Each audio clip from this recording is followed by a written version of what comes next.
What happens when your past trauma wants to swallow your future? Welcome to the depths.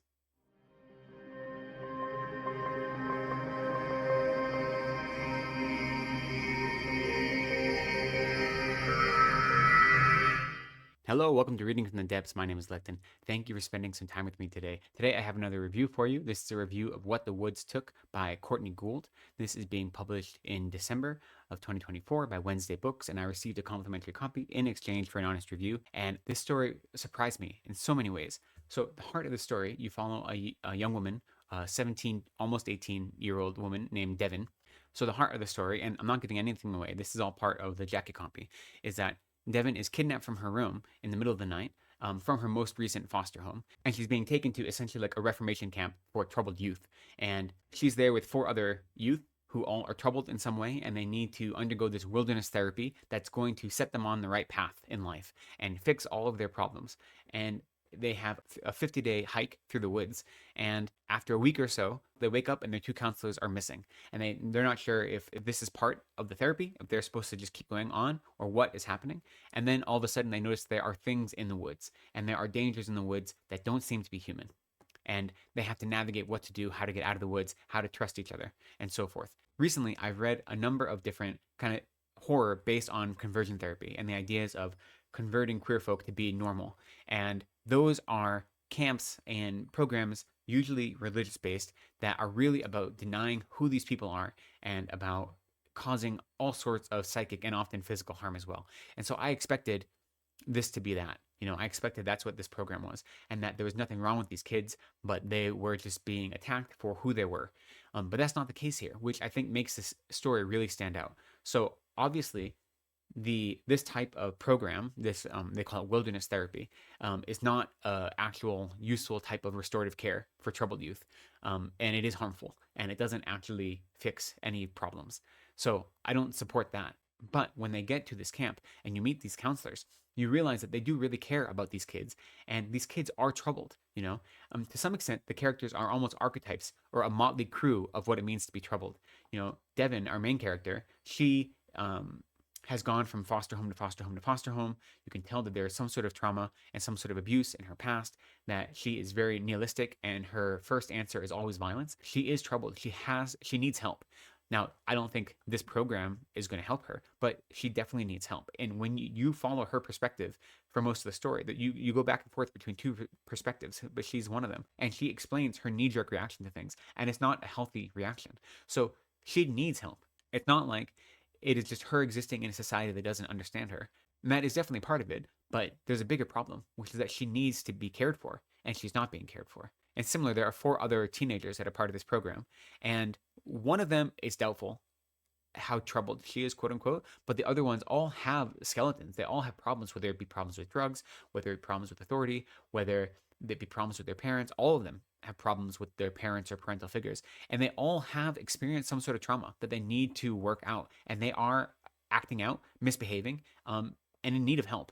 And I think that is a really great aspect of this story. It isn't the same as your normal kind of horror story based on this conversion therapy, where there's nothing wrong with them at all, and it's just society's unfair expectations. No, these kids do need help.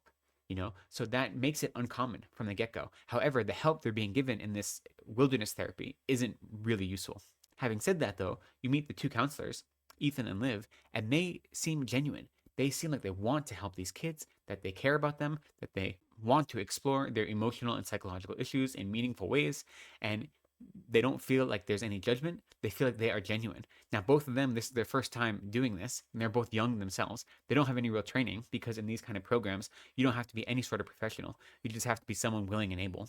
So the whole thing is doomed from the get-go in that way. It's not a model of restorative care that is in any way effective, but it took me by surprise, because I was expecting a real cynical take, and it's not a cynical take. Revive is the name of this program. So Revive as a program is not a useful way to help youth or to help anyone. But the people, at least the characters we meet, all are genuine. And the five youth do need help. And the counselors who are part of this program want to genuinely help them. They don't want to change them. They don't want to make them straight. They don't want to gaslight them. What they want to do is help them nurture their kind of psychological trauma and make them better people. And for some reason, they think hiking through the forest for 50 days is going to help them do that. That part, is dubious. Where you can come to that conclusion, I don't know, but there definitely are programs like this. I mean, as a general rule, any program that involves having to kidnap your participants in order to get them to be involved is probably going to do more harm than good. But, maybe that's just me. But so anyway, because of that, I was very surprised by the story and the setup, and in a way that I wasn't expected. So it drew me in, and I thought the beauty of it was really the characters were really well developed. All 5 of the youth that were part of this program, the counselors less developed, but even then, both of them were distinct and they were interesting. And like I said, these 5 characters almost feel like archetypes. They have different types of trauma or different types of trouble that each of them is navigating. But it doesn't feel lazy. It feels like it's showing a wide range of humanity, that a wide range of who are outcasts for things that are outside of their control. So the different types of people that need help, that need assistance, and instead of getting it, they are given violence instead. And that violence is an emotional type of violence, and they're told that all you need to change is to suck it up and to learn how to be a better person. And that's what this wilderness therapy is going to do for you. So none of that addresses the underlying trauma. None of that addresses the harmful or negative or, toxic relationships with their parents or parental figures. So none of it is useful. Having these 5 different characters almost serve as archetypes gives you a wide range of what it means to be an outcast or to be someone who is looked down upon by society. At the same time, they all felt genuine. None of these characters felt like cardboard cutouts. I appreciated all of them. Even the counselors, the 2 counselors, you go in there thinking that these are going to be these mustache twirling villains, but they're not. They are good hearted people that want to do the best they can. They think this is a good program. And, I appreciated them. I actually thought they were really wonderful characters up until the point they disappeared, of course.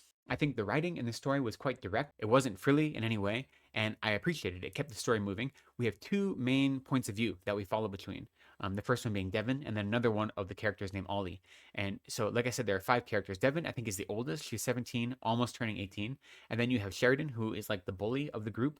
And then you have Ollie, Aiden, and Aiden is like the youngest. He's also like the Boy Scout, kind of. He's the do-gooder, the brown noser. And then you have Hannah. She's the one that is doubtful that she should be there. The other 4 definitely have severe emotional problems, and they definitely need help. Hannah, it seems a little bit different, but still you have these 5 characters and they all feel genuine. They all feel realistic. Now the story goes back and forth between sometimes following Devin, sometimes following Ollie. And I think that's really good, especially in the middle. The pacing slows down a little bit. I would have liked it to be a little bit tighter in the middle, but because you have these shifting perspectives, that keeps it feeling like it's moving forward. So it helps overcome that little bit of a slump in the middle. But the first act and the third act are really, really tense and they move really quickly. Overall, I thought the pacing was good. I thought the character work was really good. The atmosphere, it was very atmospheric, but it was just kind of general forest atmosphere. There weren't any specifics.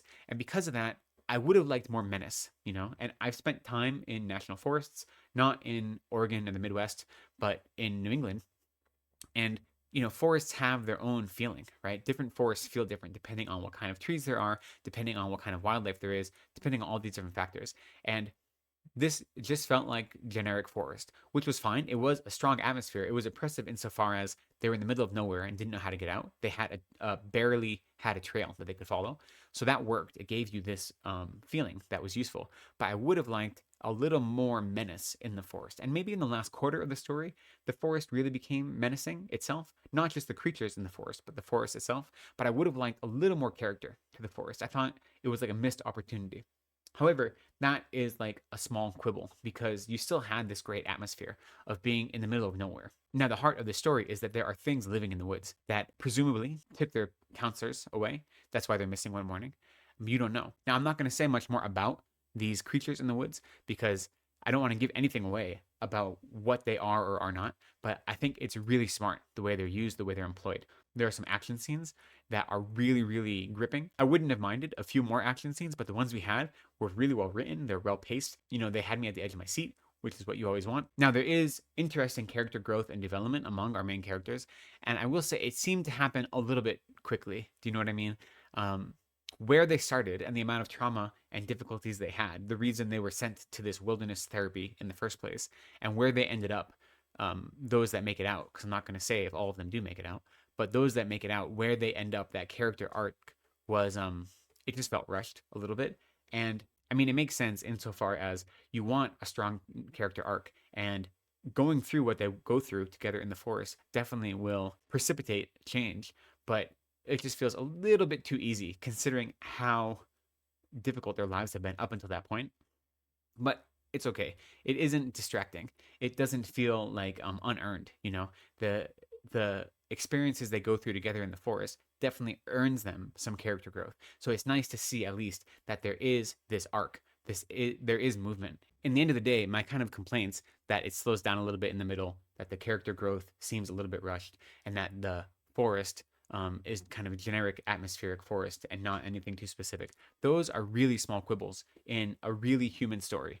I think the characters are great. I think the concept is great. It took me by surprise. It was unexpected. I think the creatures they face are interesting and compelling. I think the danger is real. Overall, I think the narrative style and the writing style work well. At one point, actually at more than one point, the characters split up into two groups, and having two different points POVs allows you to follow each group independently, which I think is great. It helps keep it interesting.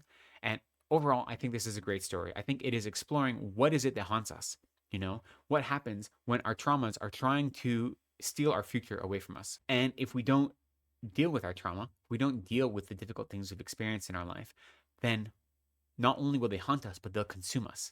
So, how do we navigate that? And what kind of support or relationships do we need in order to navigate the forests of our minds? You know, what do we need to rely upon in order to find our way out of the dangers that have been created for us? You know, if you do any research into trauma informed care and restorative work for people who are experiencing PTSD and other things like this, the question isn't what did you do? The question is always what happened to you? That is kind of the underlining basis for trauma informed care. And you see that in all five of these characters. What happened to you? And then once you can pinpoint what happened to you, then you navigate what is it we need to do to let you be free from the burden that that has placed on your shoulders. And how do you need to do that? What kind of community do you need to be part of? In the end, this story is an unflinching, compassionate look at what it means to survive in a world that does not have your best interests at heart. So I had a great time with this story. It took me by surprise, and I definitely think you'll enjoy it too. Let me know if you've had a chance to read it or what you think about wilderness therapy in general down in the comments. I'd love to hear your thoughts. But for now, thank you for spending some time with me today. I appreciate you. Be kind to yourselves, take care of each other, and go slowly.